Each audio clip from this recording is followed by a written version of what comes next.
Bismillahirrahmanirrahim. Dear students, how are you? Hope you are enjoying good health.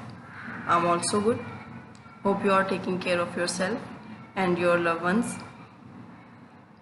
Uh, we are going to start our third lecture, and I'm your own Mrs. Priya here for the lecture. Today is our third lecture of this series of online classes. The chapter which we are going to study is chapter number 1, which is related to the national income. कौन सा chapter हम पढ़ रहे हैं? इस time हम पढ़ रहे हैं कौमी आमदनी का चैप्टर, जो कि चैप्टर नंबर 1 है और इसका नाम है नेशनल इनकम, यानी कि कौमी टॉपिक। अभी जो हम आज टॉपिक डिस्कस कर रहे हैं, आज के टॉपिक भी उसी से रिलेटेड हैं, उन्हीं की एक सीरीज़ है various concepts of national income. National income के डिफरेंट कॉन्सेप्ट्स यानी कौमी आमदनी के मुख्तलिफ तसव्वुरात। हमने जो प्रीवियस लेक्चर था, जो मेरा सेकंड लेक्चर था, उस लेक्चर में मैंने आपको इन डिटेल इन कॉन्सेप्ट्स के बारे में बताना शुरू किया। In the lecture 1 I just give you introduction of this concept, and from the lecture 2 I explained these concepts in a well organized manner and now to onward I will continue the rest of the concepts. As you can see, yesterday what we did, yesterday we did the concepts of खालिस कौमी पैदावार, net national product और खाम मुल्की पैदावार, gross domestic product. The topic of the day is खाम कौमी पैदावार या मुरक्कब कौमी पैदावार, कौमी आमदनी यानी कि नेशनल इनकम, शख्सी या ज़ाती आमदनी पर्सनल इनकम, एंड काबिल तसर्रुफ शख्सी आमदनी personal disposable income. In first lecture, I defined national income, what is national income, and how different economists define the national income. First lecture में हमने कौमी आमदनी के बारे में बात की थी कि कौमी आमदनी क्या है, और साथ में मैंने आपको ये जो ऑल कॉन्सेप्ट्स हैं NNP, GDP, GNP, NI, PCI, PI, PDI, इन तमाम कॉन्सेप्ट्स का मैंने एक फ़्लो चार्ट बना के आपको जस्ट थोड़ा थोड़ा उसके बारे में एक इंट्रोडक्शन दिया था। That lecture was our introductory lecture. अब जो कल का लेक्चर था, उसमें मैंने इन कॉन्सेप्ट्स को 1 बाय 1 स्टार्ट किया, उनको इन डिटेल आपको एक्सप्लेन किया। Like yesterday we did 2 concepts, net national product खालिस कौमी पैदावार, एंड ग्रॉस डोमेस्टिक प्रोडक्ट खाम मुल्की पैदावार। आज मैं आपको फर्दर इसके 4 कॉन्सेप्ट्स बताऊंगी, GNP, NI, PI and PDI।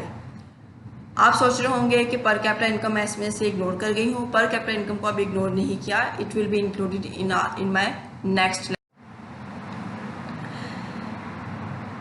खाम मुल्की पैदावार, GDP, what is gross domestic product.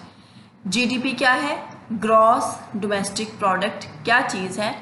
Gross domestic product है, अगर हम ये तारीफ़ देखें, किसी मुल्क के सिर्फ अंदरूनी ज़राए से हासिल करदा अशिया और खिदमात की वो मिकदार जो कि 1 साल के अरसा में पैदा की गई हो। अंदरूनी ज़राए, what are the internal resources. Internal resources क्या हैं? अंदरूनी ज़राए।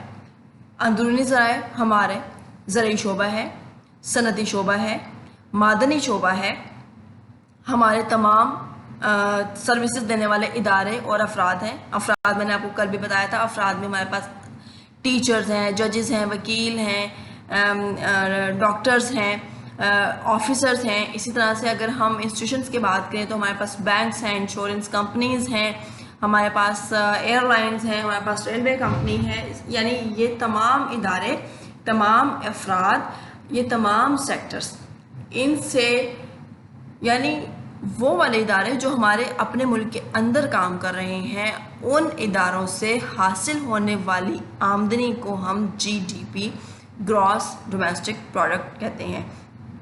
यानी जीडीपी के ज़रिए हमें ये पता चलता है कि हमारे मुल्क में जितना भी काम हो रहा है, जितनी इन्वेस्टमेंट की गई है डिफरेंट सेक्टर्स में, उसका क्या हमारे पास आउटपुट आया है, जो हमने पैसा लगाया है उस पैसे से हमने कितना प्रॉफिट अर्न किया है, या हमारा कौन सा सेक्टर जो है वो डेफिसिट यानी खसारे में गया है और कौन सा सेक्टर ने हमें प्रॉफिट दिया है यानी हम मुनाफा उससे कमा रहे हैं, कौन सा बिज़नेस लॉस में जा रहा है और कौन से बिज़नेस में हमें प्रॉफिट अर्न हो रहा है। ये मैंने आपको इंटरनल रिसोर्सेज के डिफ़ाइन किए हैं। यानी इसमें हमने जो एक्सटर्नल रिसोर्सेज है ना, एक्सटर्नल रिसोर्सेज क्या थे? फॉरेन डायरेक्ट इन्वेस्टमेंट्स हमारे एक्सटर्नल रिसोर्स हैं। कि मैंने जैसे आपको अपने प्रीवियस लेक्चर में एग्जांपल दी थी कि कोरियन कंपनी ने डेवो इंट्रोड्यूस कराई पाकिस्तान में, तो एक फॉरेन डायरेक्ट इन्वेस्टमेंट थी, हमने उसको इग्नोर किया। दूसरी बात यह है कि मैंने आपको बताया कि जो हमारे घर के लोग, हमारे प्यारे जो दूसरे मुल्कों में जॉब कर रहे हैं और वो अपनी फैमिलीज़ को सपोर्ट करने के लिए पैसा पाकिस्तान भेजते हैं, उनका भेजा हुआ पैसा जीडीपी में शामिल नहीं होता है। ठीक है यहाँ तक। अब फिर अशिया व खिदमात की बात आ गई। अशिया में मैंने आपको पहले भी बताया है, अशिया वो होती हैं जो वज़न रखती हैं, हुजम रखती हैं, जिनको हम देख सकते हैं, जिनको हम छू सकते हैं, और खिदमात वो होती हैं कि ये भी हमारी किसी न किसी डिज़ायर को सेटिस्फाई कर रही होती हैं, लेकिन हम इनको छू नहीं सकते, ये इनविजिबल होती हैं, हम इन्हें सिर्फ महसूस कर सकते हैं। जैसा मेरा जो पढ़ाना है आप उसको फील कर सकते हैं, but you can't touch it, you can just feel it. कैसे? कि मैं आपको पढ़ा रही हूँ, मेरे पढ़ाने से आप नॉलेज गेन कर रहे हैं, आपको सेटिस्फेक्शन हासिल हो रही है, क्योंकि आपका नॉलेज आप नॉलेज गेन कर रहे हैं, आपका नॉलेज इन्हेंस हो रहा है, आपको चीज़ों के बारे में पता चल रहा है, आप चीज़ों के बारे में, आप लोगों के बारे में, आप सोसाइटी के बारे में, आप वर्ल्ड के बारे में वेल अवेयर हो रहे हैं। तो मेरे पढ़ाने से आपको ये सेटिस्फेक्शन मिलती है। अब एक डॉक्टर है, डॉक्टर क्या काम करता है? How the doctor satisfies you. Doctor क्या करेगा? आप डॉक्टर के पास जाते हैं, डॉक्टर आपका चेकअप करता है, वो आपको बताता है कि आपको ये वाली बीमारी है, उस बीमारी के मुताबिक वो आपको एक प्रेस्क्रिप्शन लिख देता है, यानी आपको नुस्खा तजवीज़ कर देता है, और आप मेडिसिन यूज़ करते हैं और आप बिल्कुल ठीक हो जाते हैं। तो यानी डॉक्टर आपको इस तरह से फैसिलिटेट करता है। ये सारी खदमात आती हैं। अब यहाँ पे हमने जब अशिया व खिदमात को लेना है, तो अशिया व खिदमात को हम यहाँ दो तरह से डिफ़ाइन करेंगे, एक मुदाखिल यानी इनपुट के हिसाब से, और दूसरा मखारिज यानी कि आउटपुट के हिसाब से। इनपुट मुदाखिल क्या है?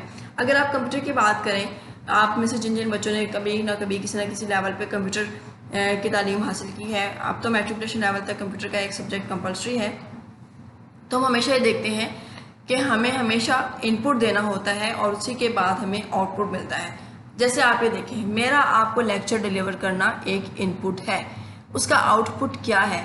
जब आप मुझसे कोई क्वेश्चन भी करेंगे ना, आपका सिंगल क्वेश्चन भी मेरे लिए आउटपुट है, क्योंकि मुझे उसी से ये पता चल जाएगा कि इस बच्चे ने मेरा लेक्चर गौर से सुना है, तभी इसको यहाँ पे ये कन्फ्यूजन आई है और इसी ने इसी वजह से क्वेश्चन रेज किया है। जिसने लेक्चर नहीं सुना, जिसने अटेंशन पे नहीं की, जिसने इंटरेस्ट शो नहीं किया, वो कभी भी क्वेश्चन रेज नहीं करेगा, क्योंकि उसको पता ही नहीं है कि यहाँ पे क्या पढ़ाया गया है या क्या डिलीवर किया गया है।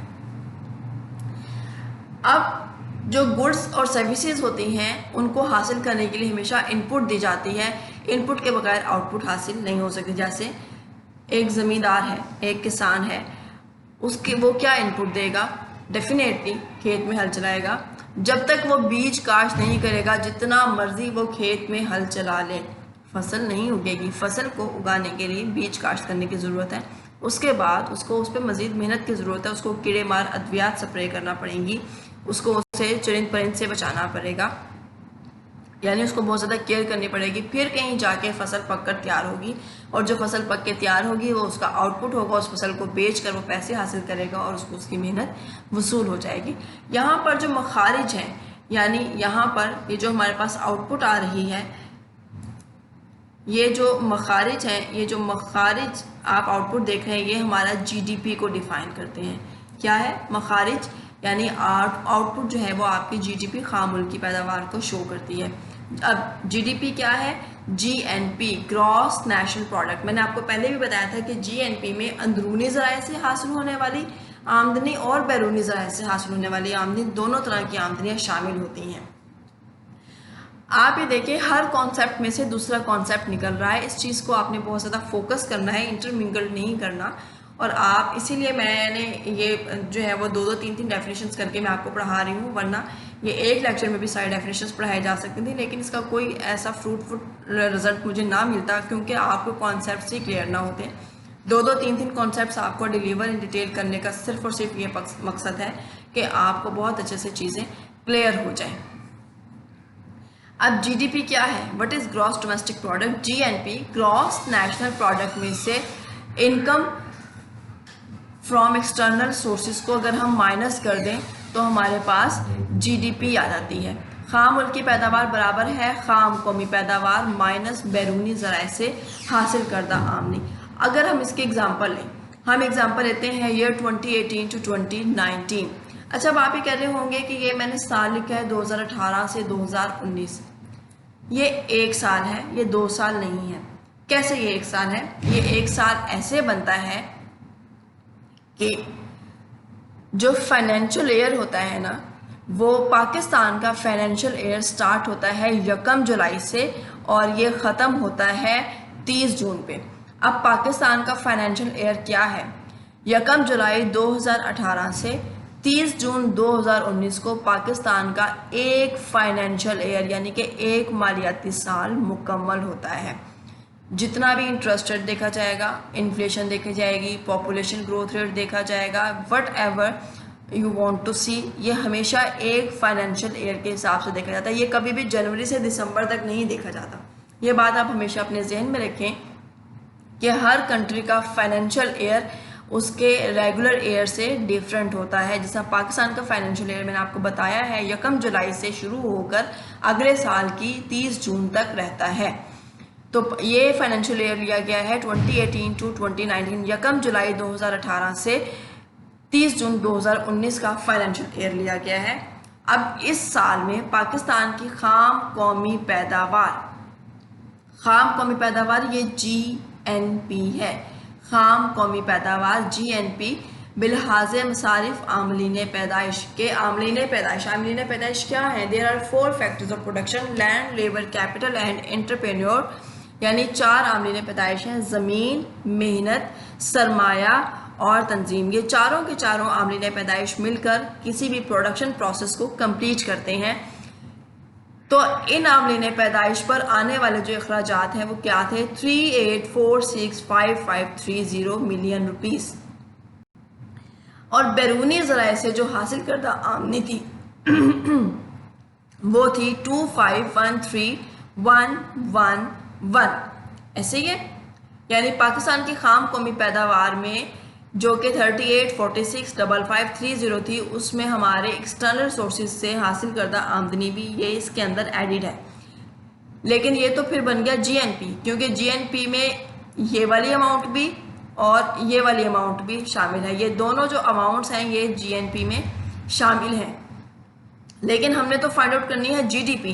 तो जीडीपी को फाइंड आउट करने के लिए हम इस वाली अमाउंट में से 38465530 में से 251311 को माइनस कर देंगे तो हमारे पास ये देखें, ये हमारे पास जीडीपी आ गई है। GDP is equal to 35952419 million rupees. समझ आइए आप लोगों को इस चीज़ की?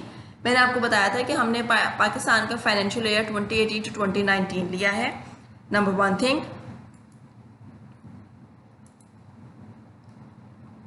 और ये जो फाइनेंशियल ईयर है ये मैंने पाकिस्तान का फाइनेंशियल ईयर 2018 टू 2019 लिया है। इस फाइनेंशियल ईयर में पाकिस्तान की टोटल जो जीएनपी थी वो 38465530 थी। इस जीडीपी में ये वाले पैसे शामिल किए हुए हैं, लेकिन मैंने अलहदा से इनको इसलिए लिखा है ताकि हम माइनस कर सकें। फिर यहाँ पर मैंने क्या किया है, जीडीपी को फाइंड आउट करने के लिए जीएनपी से मैंने इनकम फ्रॉम एक्सटर्नल रिसोर्सेज यानी कि बैरूनी ज़राए से हासिल करदा आमदनी को माइनस कर दिया, तो मेरे पास जीडीपी। कौमी आमदनी, national income. What is national income? अगर खालिस कौमी पैदावार में से बिलवास्ता टैक्स, इनडायरेक्ट टैक्सेस, सबसे पहले तो मैं आपको बता दूं कि इनडायरेक्ट टैक्सेस होते क्या हैं। Indirect taxes are those taxes which are implemented on someone and paid by some other one. बिलवास्ता टैक्स क्या होते हैं? बिलवास्ता टैक्स यानी कि इनडायरेक्ट टैक्सेस वो होते हैं जो जिस शख्स पर लगाए जाते हैं वो उनको पे नहीं करता, बल्कि उनका बर्डन वो किसी दूसरे शख्स पे डाल देता है। Very common example is GST, general sales tax, जिसको बिक्री टैक्स भी कहते हैं। बकरी टैक्स नहीं है ये बिक्री टैक्स है। अक्सर स्टूडेंट्स इसको बकरी टैक्स पढ़ लेते हैं। ये है जनरल सेल्स टैक्स। आप कोई भी चीज़ खरीदते हैं तो आप ये देखें, आप इसको एक्सपीरियंस करके देखें। आप सोप के रैपर पे देखिएगा, आप इसको चाय की पत्ती के डब्बे पे देखिएगा, आप इसको जो है ड्राई मिल्क पे देख लें, आप इसको शैम्पू की बोतल पे देख लें, आप इसको लोशन की बोतल पे देख लें। हर चीज़ पे जो आपकी प्राइस है वो दो तरह से लिखी हुई होती है। उसमें आपको GST करके 2 रुपये, 4 रुपये, 10 रुपये, 12 रुपये अलहदा से ऐड किए होते हैं, और उसके बाद एक रिटेल प्राइस लिखी होती है। जैसे अगर शैम्पू है, लाइक मैं सनसिल्क एग्जांपल ले लूँ कि जो सनसिल्क शैम्पू है वो उसकी जो प्राइस है, जो उसकी एक्चुअल प्राइस है वो है 102 रुपीज़, ठीक है, 102 रुपये है। प्लस उन्होंने इसमें किया हुआ है 12 रुपीज़, 18 रुपीज़ कर लेते हैं, प्लस उसमें उन्होंने 18 रुपीज़ किया हुआ है। पहली फर्स्ट प्राइस उन्होंने दी हुई है एक शैम्पू की 102 रुपये, 102 रुपीज़ प्लस 18। उसके बाद 18 के ऊपर उन्होंने लिखा हुआ है GST, जनरल सेल्स टैक्स। तो रिटेल प्राइस क्या बन गई? 102 प्लस 18 रुपीज़ कितने हो गए? 120, यानी शैम्पू जो है वो 120 रुपीज़ का मिलेगा मुझे। हर प्रोडक्ट, चाहे हम माचिस की एक डब्बिया ही क्यों ना लें, हर चीज़ पे हमें GST पे करना होता है। चिप्स के पैकेट पे, बिस्किट्स पे, च्युइंगम्स पे, टॉफ़ीज़ पे, हर चीज़ पर हम GST पे करते हैं। एक्चुअली ये GST प्रोड्यूसर पे लगाया जाता है, आजिर पे लगाया जाता है, लेकिन ये पे किया जाता है कंज्यूमर की तरफ से। कंज्यूमर इस GST को पे कर रहा होता है। तो ये जो GST है, ये GST एक इनडायरेक्ट टैक्स है, यानी जो लगाया किसी और शख्स पे जाता है, लेकिन वो शख्स इसको अपनी पॉकेट से पे नहीं करता, बल्कि इसका बर्डन वो किसी दूसरे पर्सन पे शिफ्ट कर देता है। लिहाजा ये इनडायरेक्ट टैक्सेस कहलाता है।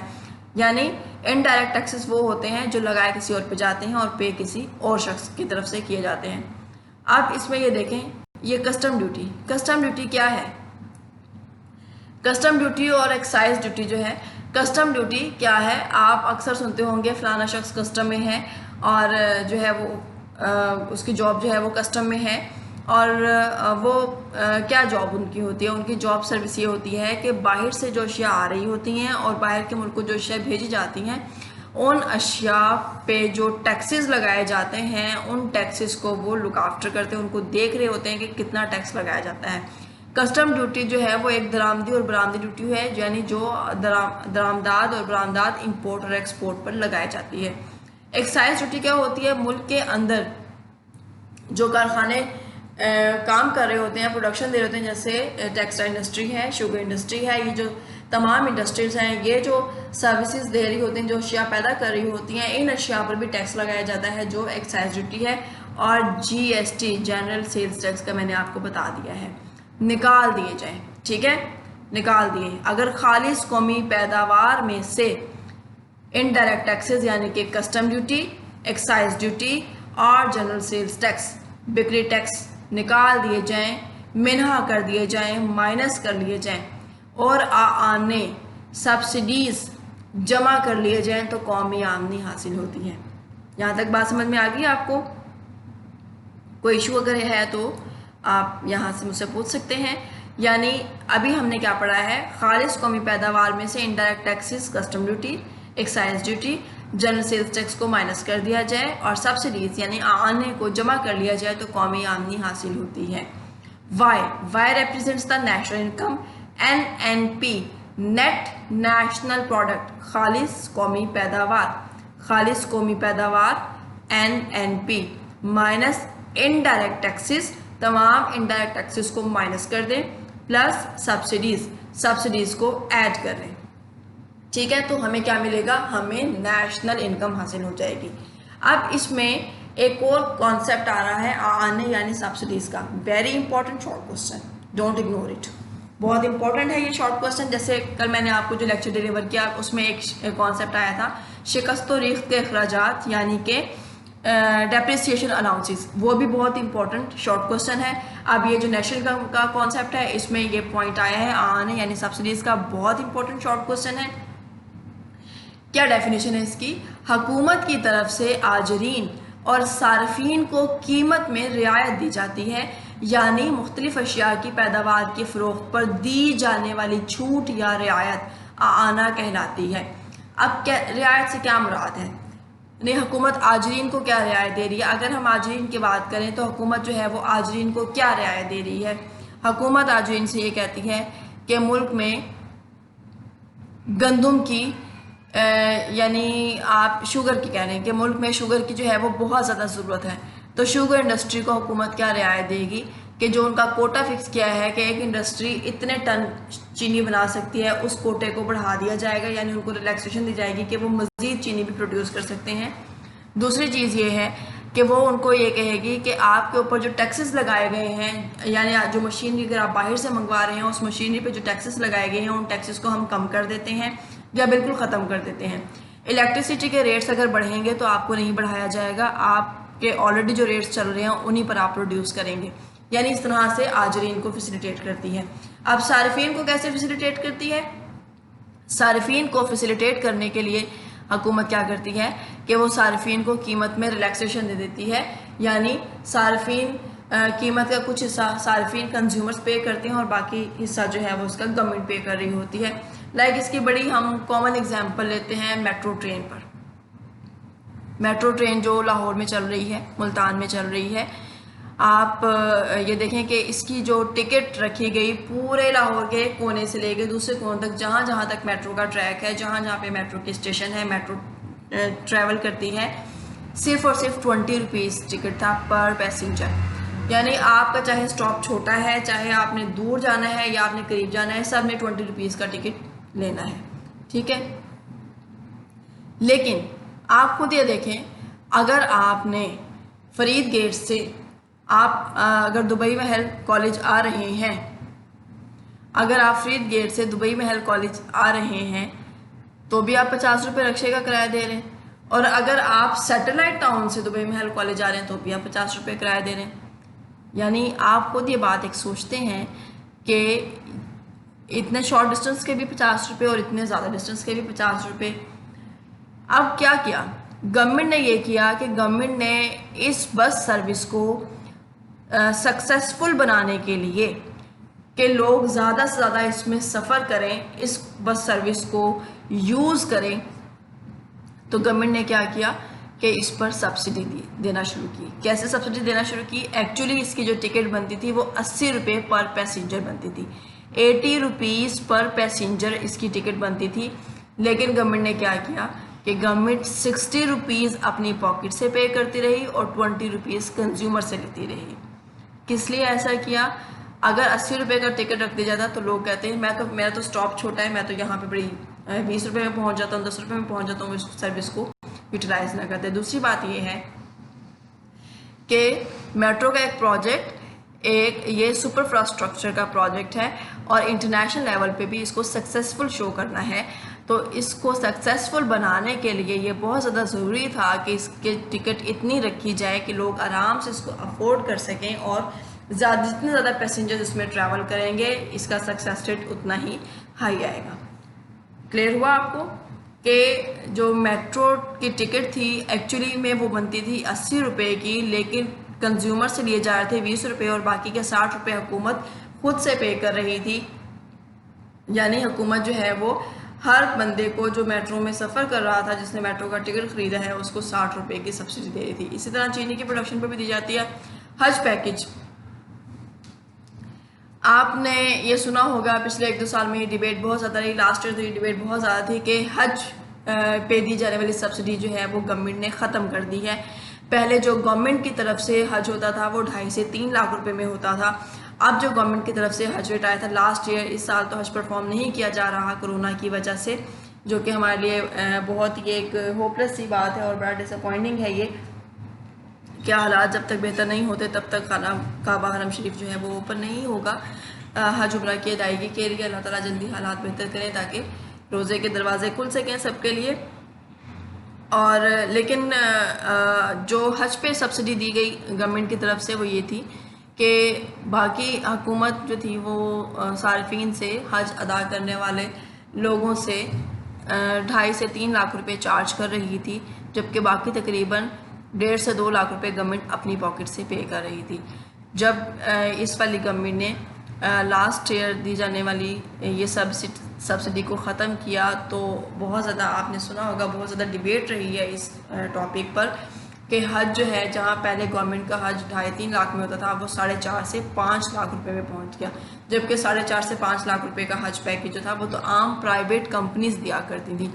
यानी हुकूमत हज पे भी आपको बहुत ज़्यादा सब्सिडी दे रही थी, जो कि इतना ज़्यादा पहले लोगों को इसके बारे में नहीं पता था। लेकिन जब एक सब्सिडी को ख़त्म किया गया और जब ये इशू, इसके बाद है शख्सी आमदनी, पर्सनल इनकम।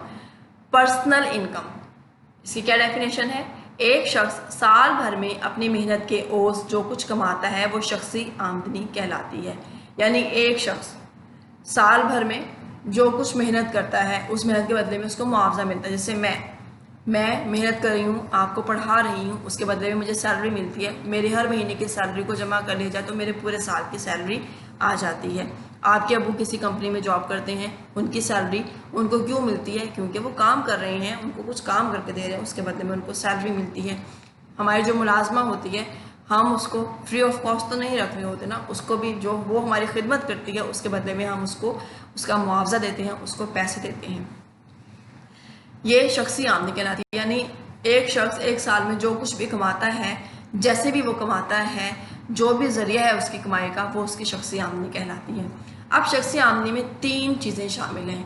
नंबर 1 इंतकाली अदायगियाँ, नंबर 2 बराह रास्त टैक्सेस, ये है इंतकाली अदायगियाँ यानी कि ट्रांसफ़र पेमेंट्स भी इनको कहा जाता है। नंबर 2 बराह रास्त टैक्सेस यानी कि डायरेक्ट टैक्सेस जो जिस पे लगाए जाते हैं वो उसने ही पे करने होते हैं। नंबर 3 मुश्तरका सरमाया की कंपनियों के तकसीम शुदा मुनाफाजात।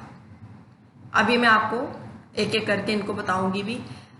अच्छा, अब इसमें देखें, एक तो ये जो शख्सी आमदनी का कॉन्सेप्ट है ना, ये बहुत इंपॉर्टेंट कॉन्सेप्ट है। और ये एक शॉर्ट क्वेश्चन है कि पर्सनल इनकम क्या होती है, एक शॉर्ट क्वेश्चन ये हो गया। अब इसमें जो दूसरा मोस्ट इम्पोर्टेंट शॉर्ट क्वेश्चन आ रहा है वो आ रहा है इंतकाली अदायगियों का, यानी कि ट्रांसफ़र पेमेंट्स का। ट्रांसफ़र पेमेंट्स क्या हैं? इंतकाली अदायगियाँ। बच्चे ये वाली जो डेफिनेशन है ना, इसको बड़ा रिडिकुलसली लिखते हैं और अक्सर बच्चों ने ये लिखा होता है कि वो वाले पैसे जो किसी शख्स के इंतकाल के बाद उसके घर वालों को मिलते हैं। नहीं, ऐसा नहीं है। इंतकाली अदायगियाँ यानी कि ट्रांसफ़र पेमेंट्स वो अदायगियाँ होती हैं जो किसी शख्स को बग़ैर कोई काम किए, यानी बग़ैर कोई मेहनत किए हासिल हो, वो इंतकाली अदायगियाँ कहलाती हैं। यानी सदका, हम सदका क्यों देते हैं? ताकि अल्लाह ताला हमारी बलाओं को टाल दे, ताकि अल्लाह ताला हमारे रास्ते में आने वाली मुश्किलात को टाल दे, हमारे लिए आसानियाँ पैदा करे। सदका किसको देते हैं? गरीबों को, मस्कीनों को। कभी भी हम किसी अमीर बंदे को सदका नहीं देते। ज़कात क्या होती है? ज़कात लगाई जाती है, हमारे मालो ज़र पे लगाई जाती है। और जैसे 7.5 तोले सोना और 52.5 तोले चांदी वगैरह पे ज़कात लगाई जाती है, 5 ऊँटों पे ज़कात होती है। इस तरह से वो ज़कात की रकम भी वो उसके मुस्तहिकीन भी बताए गए हैं, वो भी गरीबों में दी जाती है। खैरात भी गरीब को देते हैं। किसी को खैरात क्या होता है? जिसको हम उर्फ़ आम में भीख कहते हैं। भीख मांगने के लिए कोई शख्स हमें कोई काम तो नहीं करके दे रहा ना, वो हमसे पैसे मांग रहे, उससे हमारे आगे हाथ फैलाए, हमारी मर्ज़ी हम दें, हमारी मर्ज़ी हम ना दें। अब सदका और ज़कात भी हम ऐसे ही देते हैं, जिसको हम समझते हैं कि मुस्तहिक है या गरीब है, इसके हालात तंग है। कुछ लोग मांग लेते हैं, कुछ सफ़ेद पोश होते हैं, वो बेचारे नहीं कह पाते, तो हम उनको, ऐसे लोगों को लोकेट करके हम उनको हेल्प आउट कर रहे होते हैं। पेंशन है। पेंशन क्या होती है? एक शख्स जब अपनी मुलाजमत की मुद्दत जो कि पाकिस्तान में 60 साल है पूरी कर लेता है तो उसको पेंशन दी जाती है। यानी वो पेंशन उसको घर बैठे बैठे पैसे मिल रहे होते हैं। अगर आपके घरों में कोई ऐसे पर्सन है जो 60 साल के हो चुके हैं और वो किसी जॉब से मुंसलिक रहे हैं, चाहे वो सरकारी जॉब है या कुछ प्राइवेट इदारे भी पेंशन देते हैं, लेकिन बहुत कम है। सेमी गवर्नमेंट भी नहीं देते पेंशन, सरकारी इदारे सारे पेंशन देते हैं। यानी 60 साल का जब वो शख्स हो जाता है तो अपने इदारे से रिटायर हो जाता है। रिटायरमेंट के बाद वो अपने घर पर होता है, लेकिन उसको हर महीने एक माकूल रकम मिलती रहती है ताकि वो अपना गुजर बसर कर सके। ये पेंशन होती है। वज़ाइफ, स्कॉलरशिप्स जो होते हैं, डिफरेंट वज़ाइफ्स होते हैं। जैसे एक बेरोज़गारी अलाउंस होता है। पाकिस्तान में तो अनएम्प्लॉयमेंट अलाउंस नहीं दिया जाता, लेकिन डेवलप्ड इकॉनमीज़ में जैसा कनाडा, अमेरिका, बरतानिया, जर्मनी वगैरह में अनएम्प्लॉयमेंट अलाउंस दिया जाता है, यानी जो शख्स बेरोज़गार है हुकूमत हर महीने उसको कुछ ना कुछ पैसे देती है ताकि वो किसी क्रिमिनल एक्टिविटी में इन्वॉल्व ना हो, ताकि वो जो है वो किसी एडिक्शन की तरफ, ड्रग्स वगैरह की तरफ ना जाए, या वो साइको पेशेंट ना हो जाए, या वो मुआशरे के लिए हार्मफुल ना हो, इन शॉर्ट। और इस तरह आप देखें हमें जो स्कॉलरशिप्स मिलते हैं, जैसे आप एक बच्चा जो है वो बहुत आउटस्टैंडिंग है, जैसे आप लोगों को पीफ स्कॉलरशिप मिलता है, वो क्यों मिलता है आपको? आपने बहुत अच्छे मार्क्स स्कोर किए हैं, आपके मार्क्स को देखते हुए आपको स्कॉलरशिप दे दिया जाता है, जो एक अच्छी हैंडसम अमाउंट होती है। यानी इंतकाली अदायगियाँ वो अदायगियाँ होती हैं जिनके लिए कोई काम नहीं करना पड़ता, कोई मेहनत नहीं करनी पड़ती, या आपको जो है वो फ्री ऑफ वर्क मिलती हैं, आपको बगैर कोई काम किए मिलती हैं, बगैर कोई मेहनत किए मिलती हैं। और ये इसकी एग्जाम्पल है। This is very important short question, don't ignore it. And what are the direct taxes? बराह रास्त टैक्स क्या होते हैं? ये ऐसे टैक्स होते हैं जो जिस शख्स पर लगाए जाते हैं उसी को अदा करने होते हैं, और वो इनका बोझ किसी दूसरे पर मुंतकिल नहीं कर सकता। Very common example is wealth tax. Wealth tax क्या होता है? दौलत टैक्स, यानी जिस शख्स के पास जो दौलत है उसका जो टैक्स है वो उसने खुद ही पे करना है, किसी दूसरे बंदे ने उसका वो बड़ा टैक्स पे नहीं करना है। Income tax most important, income tax है। अब जो मेरी सैलरी आती है मेरे अकाउंट में, उसके ऊपर इनकम टैक्स लगा होता है। 1000 रुपये इनकम टैक्स है, 5 रुपये है, 1200 रुपये है, वो डिपेंड करता है कि आपकी सैलरी कितनी है। उस सैलरी के हिसाब से एक परसेंटेज जो है वो इनकम टैक्स लगाया जाता है। और इनकम टैक्स वो टैक्स है जो जिस शख्स की आमदनी है, जिस शख्स की तनख्वाह है, उसी ने ही इसको अदा करना है, वो इसका बर्डन किसी और पे शिफ्ट नहीं कर सकता। ठीक है। डायरेक्ट टैक्सेस वो बड़े टैक्सेस होते हैं जो जिस शख्स पे लगाए जाते हैं, इसी को अदा करने होते हैं। यहाँ पर मैं एग्जांपल नहीं लिखी, लेकिन इसको जो एग्जांपल है वो है दौलत टैक्स और तोहफा टैक्स। सॉरी, तोहफा टैक्स भी डायरेक्ट टैक्स में आता है। और इनकम टैक्स तो इसकी बहुत कॉमन और मोस्ट इम्पोर्टेंट एग्जांपल है। जो थर्ड कॉन्सेप्ट है वो है मुश्तरका सरमाया की कंपनियों के तकसीम शुदा मुनाफाजात। मुश्तरका सरमाया की कंपनियां क्या होती हैं? Multi national companies. Multi national companies वो कंपनीज होती हैं जो कई एक ममालिक में अपना बिजनेस चला रही होती हैं, जैसे प्रॉक्टर एंड गैम्बल है, लीवर ब्रदर्स है, यूनिलीवर है, नेस्ले है। ये सिर्फ पाकिस्तान में काम नहीं कर रही। जैसे आप फेयर एंड लवली देख लें, फेयर एंड लवली जो है पाकिस्तान की सबसे सस्ती है, फिर वो कहते हैं इंडिया की पाकिस्तान से महंगी है। फिर जो दुबई वाली है वो पाकिस्तान और इंडिया दोनों से महंगी है। क्यों महंगी है भाई? इसकी क्वालिटी ज़्यादा अच्छी है। और ये जो है ये मल्टी नेशनल कंपनी ही इस तरह की उन्होंने अपनी ब्रांचेस जो हैं वो डिफरेंट कंट्रीज़ में ओपन की होती हैं, और हर कंट्री से में उन्होंने उस कंट्री के हालात के मुताबिक प्रोडक्ट वो वहाँ पे सेल करते हैं, और उसकी प्राइस उस कंट्री की इकोनॉमिक कंडीशंस के मुताबिक रखी जाती है। अब यहाँ पे अगर हमें एक आम जो फेयर एंड लवली है वो 45 रुपये की है, लेकिन इंडिया वाली लें तो आपको वो 100 रुपये की मिलेगी। अगर आप दुबई वाली लें तो वो आपको 150 रुपये की मिलेगी।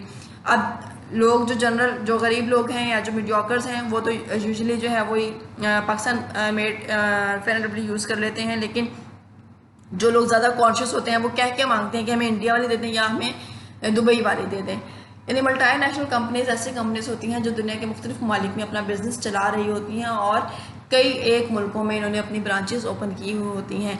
अब तकसीम शुदा मुनाफाजात क्या होते हैं? अभी जो मल्टी नेशनल कंपनीज होती हैं ना, इसे किसी एक बंदे की नहीं होती। मल्टी नेशनल, मल्टी यानी MULTI के इसके बहुत ज़्यादा पार्टनर्स होते हैं। 25 से लेके 100 तक इसके पार्टनर्स होते हैं। और जो प्रॉफिट होता है ना, उस प्रॉफिट को 2 हिस्सों में तकसीम किया जाता है। एक प्रॉफिट जो इन पार्टनर्स के दरमियान में तकसीम किया जाता है, और प्रॉफिट का एक हिस्सा जो कि तकसीम नहीं किया जाता उसको साइड पे रख लिया जाता है, यानी उसको रिजर्व में रख लिया जाता है या उसको सेव कर लिया जाता है। वो कौन सा प्रॉफिट होता है? वो गैर तकसीम शुदा प्रॉफिट होता है, जो किससे रखा जाता है कि किसी भी टाइम अगर बिजनेस खसारे में जाना शुरू हो जाए, कोई इन्वेस्टमेंट करने की ज़रूरत पड़े या कुछ ऐसे पेमेंट्स करना पड़ जाए, तो उस गैर तकसीम शुदा मुनाफे से की जाए। लेकिन बाकी जो मुनाफा तकसीम कर दिया जाता है वो हमारी शख्सी आमदनी में शामिल होता है। अब मैंने जो आपको शख्सी आमदनी का कॉन्सेप्ट दिया है, एक तो ये वाली डेफिनेशन बहुत इंपॉर्टेंट है। इसके अलावा इसमें इंतकाली अदायगी की जो इसके बाद एक और कॉन्सेप्ट है काबिल तसर्रुफ शख्सी आमदनी। काबिल तसर्रुफ शख्सी आमदनी क्या है? Personal disposable income. अगर शख्सी आमदनी में से बराह रास्त टैक्स, समाजी बहबूद फंड और दीगर अदायगियाँ, यानी कि आप इंतकाली अदायगियाँ भी लगा लो, मिनहा कर दी जाए, माइनस कर दी जाए। मिनहा का मतलब होता है माइनस करना, निकालना।